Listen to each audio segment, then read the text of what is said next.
सभी को नमस्ते। क्या आप जानते हैं सोनिया गांधी जो कांग्रेस पार्टी की सर्वेसर्वा है, वो पिछले 3 साल से राज्यसभा की मेंबर हैं और उनकी उपस्थिति भी बिल्कुल मिनिमम है। क्या उन्होंने कोई राजस्थान के विकास के लिए कोई काम किया? नहीं, ज़ीरो। शरद पवार अभी दोबारा निर्विरोध चुने गए हैं राज्यसभा के लिए और 85 साल की उनकी उम्र है। अब उनसे बोला भी नहीं जाता, उनको पकड़ पकड़ के चलाना पड़ता है। उनको कांग्रेस ने और बाकी सभी पार्टियों ने, महाराष्ट्र में जो कांग्रेस समर्थित पार्टी है, उन्होंने उनको निर्विरोध निर्वाचित करवा दिया है राज्यसभा में। तो क्या ये उनकी अति महत्वाकांक्षा है या पद पे रह के ही मृत्यु लोक में जाने की उनकी कामना है? सोनिया गांधी ने पूरे देश पर अघोषित राज किया है 10 साल तक। अब उनका स्वास्थ्य साथ नहीं दे रहा। चुनाव हारने के डर से उन्होंने रायबरेली से या अमेठी से कहीं से चुनाव नहीं लड़ा। अशोक गहलोत कांग्रेस के मुख्यमंत्री थे राजस्थान में, वो उनको राज्यसभा में ले आए। ऐसे ही नामों की लंबी लिस्ट है। दिग्विजय सिंह, पी चिदम्बरम, HD देवगौड़ा, हमारे जो पूर्व प्रधानमंत्री हैं, और कपिल सिब्बल, और अपना ये अभिषेक मनु सिंघवी, ये राज्यसभा के मेंबर हैं और राज्यसभा के मेंबर बनना चाहते हैं। कपिल सिब्बल ने तो राज्यसभा का मेंबर बनने के लिए लालू यादव की भ्रष्टतम पार्टी से भी हाथ मिला लिया, लेकिन उनको राज्यसभा जाना है। ऐसा क्यों है? इन सब के जिनके भी मैंने नाम लिए हैं, इन सब की आयु 65, 70 और इनसे ऊपर है। और शरद पवार तो 85 साल के हो गए हैं, अब उनसे बोला नहीं जा रहा, जैसा मैंने बताया। और सोनिया गांधी, उनके लिए भी अब चलना घूमना फिरना मुश्किल है, लेकिन राज्यसभा में रहना है। क्यों? उससे सारी सरकारी सुविधाएं मिलेंगी और उनको जो बंगले दिल्ली में मिले हुए हैं वो खाली नहीं करने पड़ेंगे। अगर एक मराठी के बड़े नामी गिरामी पत्रकार हैं, उन्होंने कहा है राज्यसभा अब वृद्धाश्रम बन गया है, तो क्या उन्होंने गलत कहा है? उन्होंने बिल्कुल ठीक कहा है कि राज्यसभा वृद्धाश्रम बन गया है। राज्यसभा को पहले भी हारे हुए नेताओं का शरण स्थली कहा जाता था। सोनिया गांधी 3 साल से सरकार से तनख्वाह ले रही हैं, सुविधाएं ले रही हैं, मेडिकल, डिप्लोमेटिक पासपोर्ट सब ले रखा है उन्होंने, लेकिन क्या उन्होंने राजस्थान में किसी शहर, किसी गली मोहल्ले में एक लाइट लगवाने की भी सिफारिश की है कि भाई इस मोहल्ले में या इस शहर में, इस चौराहे पे एक स्ट्रीट लाइट लगा दी जाए? ऐसी ही कोई सिफारिश ना तो शरद पवार ने की है।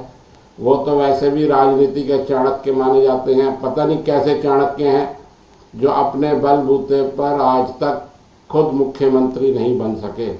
वो जब भी मुख्यमंत्री बने हैं तो इधर उधर से जुगाड़ करके ही बने हैं, चाहे वो केंद्र में मंत्री रहे हों। बहुमत उनको कभी भी नहीं मिला, उनको बहुमत नहीं मिला कभी भी, लेकिन वो बनना चाहते थे देश का प्रधानमंत्री। अब वो तो नहीं बन पाएंगे, इसलिए उनकी इच्छा है कि वो राज्यसभा में दोबारा चले जाए और उनकी यह इच्छा भी पूरी हो गई है। भगवान उनको लंबी आयु दे, लेकिन वो देश के लिए, राज्य के लिए बिल्कुल अनुपयोगी है। कोई भी उपयोग नहीं कर रहे हैं, वो सिर्फ अपनी सेटिंग कर रहे हैं। मैं शब्द यूज कर रहा हूँ सेटिंग, ये थोड़ा सा शब्द शायद ठीक नहीं लगेगा, अनपार्लियामेंटेरियन शब्द हो सकता है।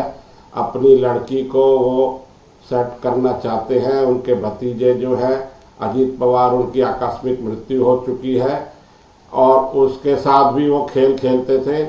ये सब घाघ नेता है, मैं दोबारा बोल रहा हूँ, ये सब घाघ नेता हैं जिनको जनता से कोई मतलब नहीं है। अभिषेक सिंघवी ने खुद डिक्लेयर करा है कि वो आतंकवादियों के, देशद्रोहियों के, केजरीवाल के जो है उनके मुकदमे लड़ते लड़ते करोड़पति नहीं अरबपति हो गए हैं। और कपिल सिब्बल तो कहते ही हैं कि ये मेरा प्रोफेशन है, मैं तो पैसे कमाता हूँ और इनकम टैक्स देता हूँ। बात ठीक भी है, वो इनकम टैक्स देते हैं, लेकिन वो किन के मुकदमे लड़ते हैं आप ये भी देखें। वो भी छोड़े, आप राज्यसभा में हैं तो आपकी जिम्मेदारी है कि आप कोई अपने क्षेत्र का, जिस क्षेत्र से चुन के आए हैं उस क्षेत्र का भला करें। मनमोहन सिंह इस देश के 10 साल प्रधानमंत्री रहे, लेकिन उनकी इतनी हिम्मत नहीं थी कि वो कभी लोकसभा का चुनाव लड़के प्रधानमंत्री बने। वो हमेशा से राज्यसभा से ही चुनाव जीतते रहे, आसाम से, चाहे वो पीवी नरसिम्हा राव प्रधानमंत्री के टाइम वित्त मंत्री हो या प्रधानमंत्री हो या बाद में भी वो रहे, तो वो राज्यसभा से मेंबर ही रहे। और उन्होंने आसाम में कुछ भी नहीं किया। कहने को तो वो प्रधानमंत्री थे, सब कुछ कर सकते थे, लेकिन क्या किया उन्होंने? कुछ नहीं किया। राज्यसभा को खत्म कर दें तो क्या देश चलना बंद हो जाएगा? बिल्कुल बंद नहीं होगा। ये हमने इतना, ये सरकारी खर्चा इतना क्यों डाल रखा है? वैसे ही अब ईरान, इराक तो नहीं, ईरान का, अमेरिका, इजराइल, ये सब युद्ध में कूदे हुए हैं। हमारे यहाँ गैस की किल्लत हो रही है, हम कुछ अतिरिक्त गैस मंगा लें इनसे, जो इन पे जो खर्चा हो रहा है अगर सरकार कम कर दे तो। लेकिन सबको एडजस्ट करना है, क्या करें? चाहे वो बीजेपी हो चाहे वो कांग्रेस हो, सभी अपने वरिष्ठतम नेताओं को एडजस्ट करते हैं।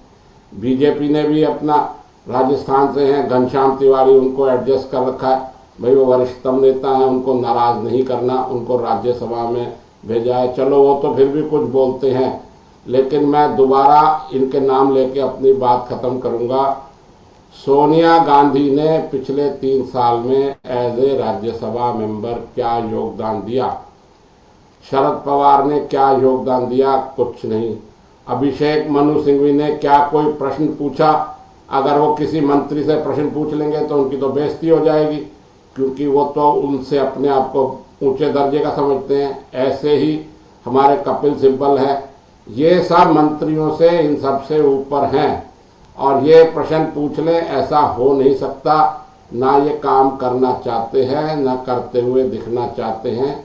इनकी यही मंशा है। सरकार का, आम आदमी का, टैक्स पेयर का पैसा राज्यसभा के सदस्यों के नाम पर खर्च किया जा रहा है। मेरा अब कहना है, इस पे चर्चा तो शुरू हो कि इस राज्यसभा को बंद किया जाए। लोकसभा ही पर्याप्त है हमारे खर्चों के लिए, लड़ाई और वॉकआउट के लिए।